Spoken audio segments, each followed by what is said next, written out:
gathering.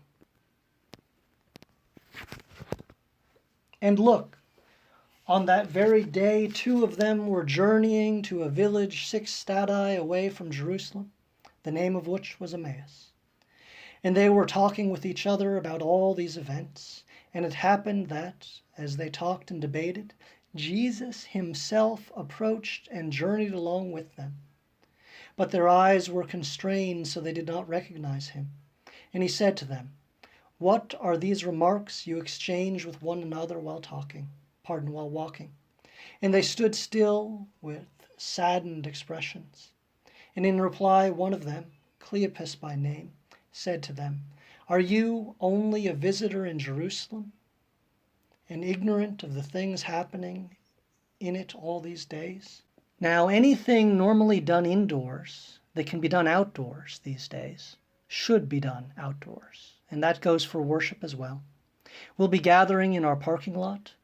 The space for worship will be marked off with cones and chalk.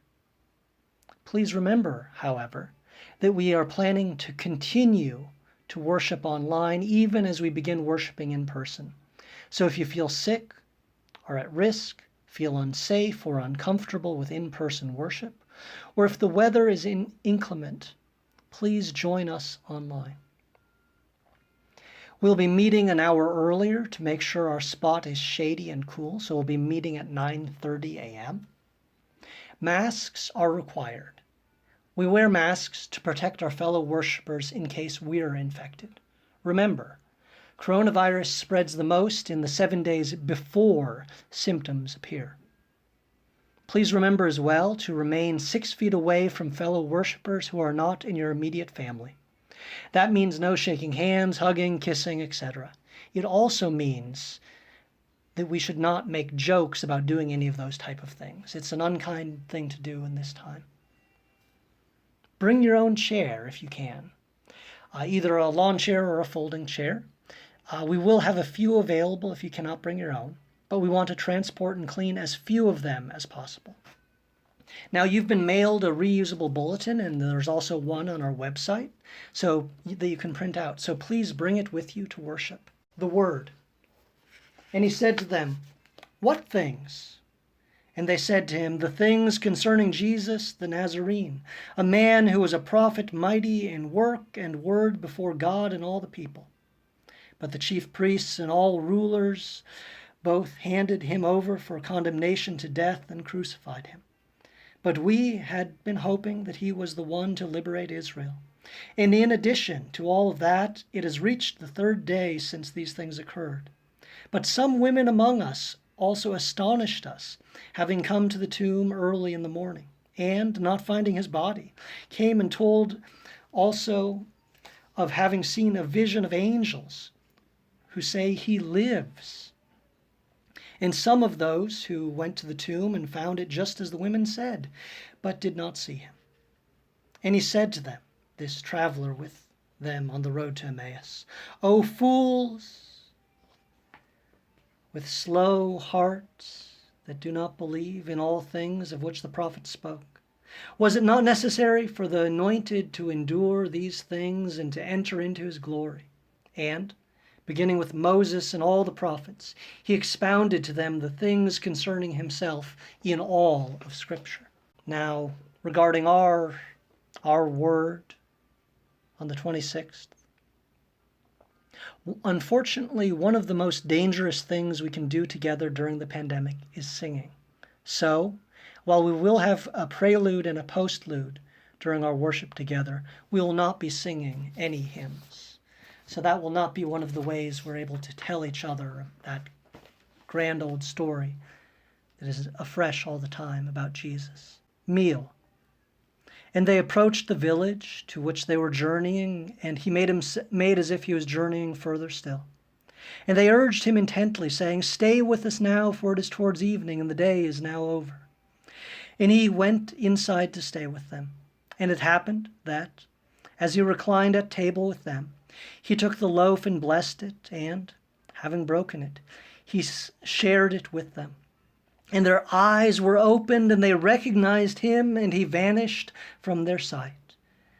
And they said to one another, Was not our heart burning within us while he spoke to us on the road as he opened up the scriptures to us? And we will be having a meal at our upcoming worship. You'll notice a few containers at the edges of the area which we'll be worshiping in.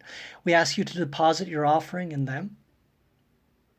Additionally, please bring a handful of bread with you for Holy Communion. And if you aren't able to do that for one reason or another, there will be wafers and baggies for you there if you forget or are unable to bring bread. Additionally, we'll be having communion in one kind.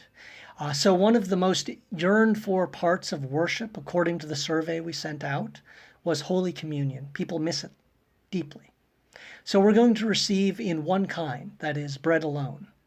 Now, this is not a typical practice, but it is a completely efficacious way to receive communion. In other words, it works.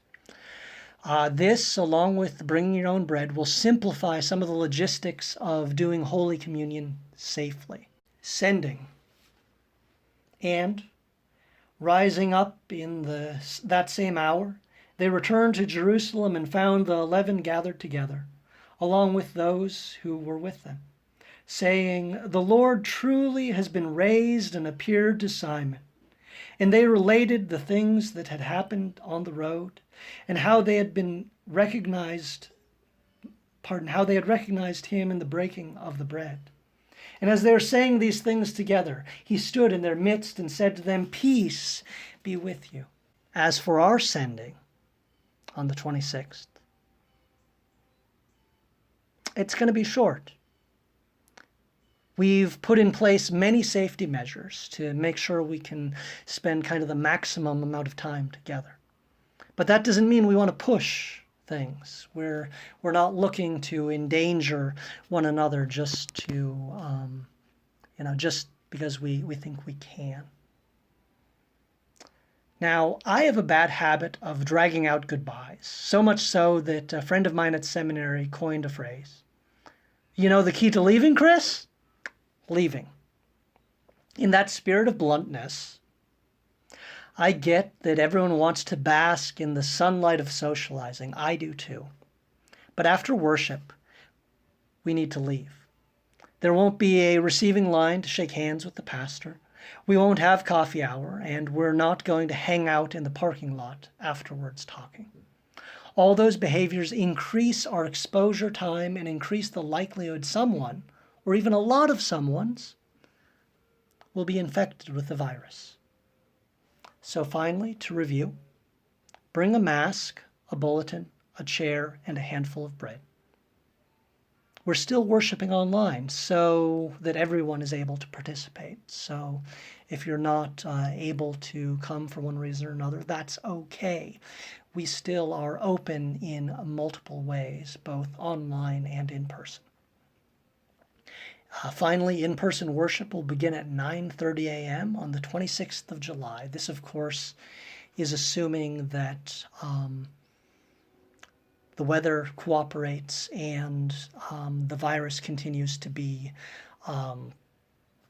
tamped down here in New Jersey, while it's not in other parts of the country. So that's what I have for you all. God bless.